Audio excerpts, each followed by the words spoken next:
The jingle. That sickly sweet looping melody was supposed to mean joy.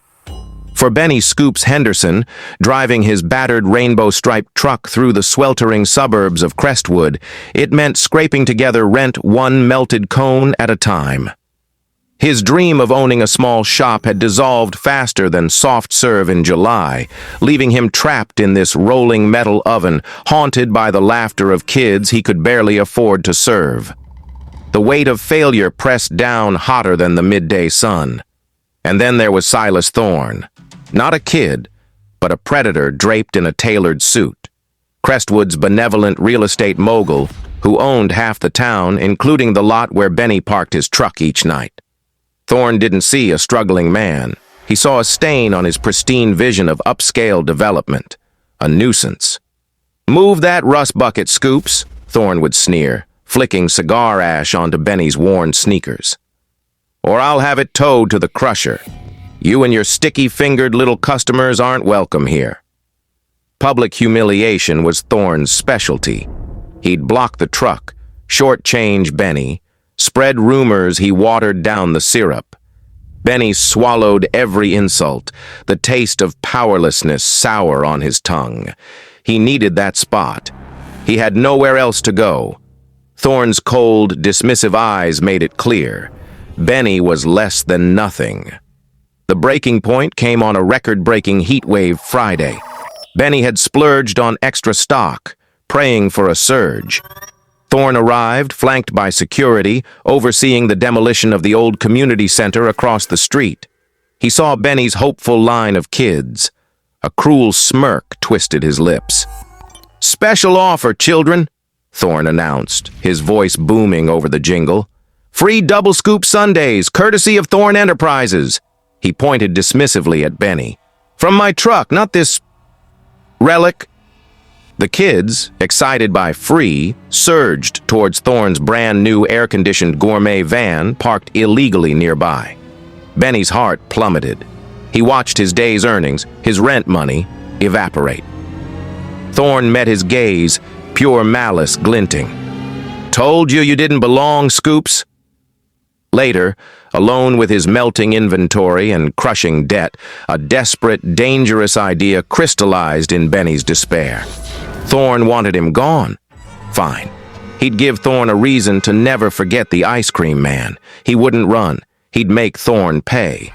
But how does a broke ice cream man hurt a king? Monday. The jingle sounded different. Tinnier, perhaps. Forced. Benny drove his route, a forced smile plastered on his face. He stopped at the usual spots: Elm Street Park, Oakwood Lane, outside Crestwood Elementary as the bell rang. But today, Benny offered more than ice cream. He offered escape.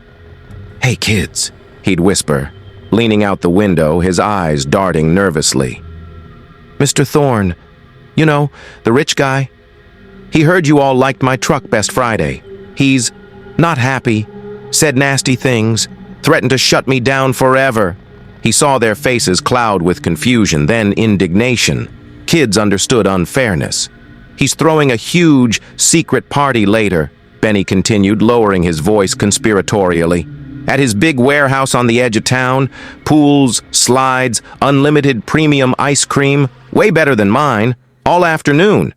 Just for the kids who stood by me, but it's super secret. Can't tell parents." Thorne said if anyone finds out, especially parents or cops, the party's off and he'll make sure I go to jail. It was a monstrous lie, woven from desperation and Thorne's own reputation for vindictiveness. The kids buzzed with rebellious excitement. A secret party, defying the mean rich man, sticking up for Scoops. One by one, 15 children. Thorne's loudest critics from Friday, kids whose parents Thorne had evicted, kids who just loved Benny, climbed into the back of the old truck, giggling, believing they were part of a grand adventure against the bully. Benny locked the rear doors from the outside. His hands shook. The weight of what he'd done was suffocating. 15 kids, hidden behind stacked boxes of stale cones.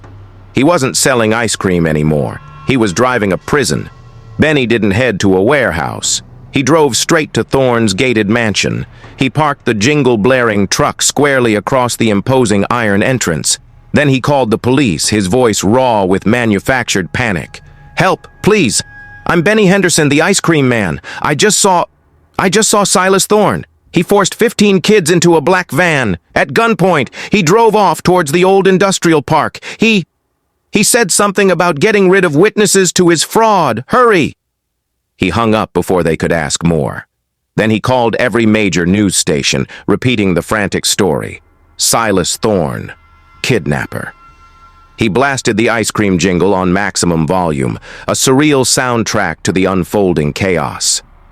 Within minutes, the quiet street erupted.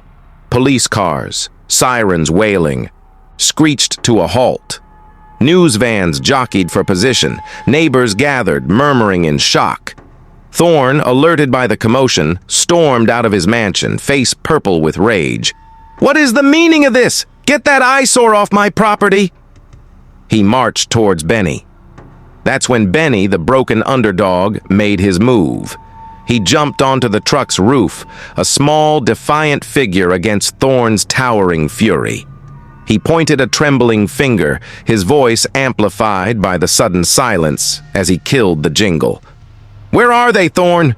Benny screamed, the anguish chillingly real. "The kids! 15 innocent kids. I saw you take them. What did you do?" The accusation hung in the air, thick and poisonous. Thorne spluttered, "You insane fool! I did no such—" Before he could finish, a tiny fist banged thump, thump, thump from inside Benny's truck. Then another, and a small, scared voice, muffled but clear, cried out, "Mommy, let us out! It's dark!"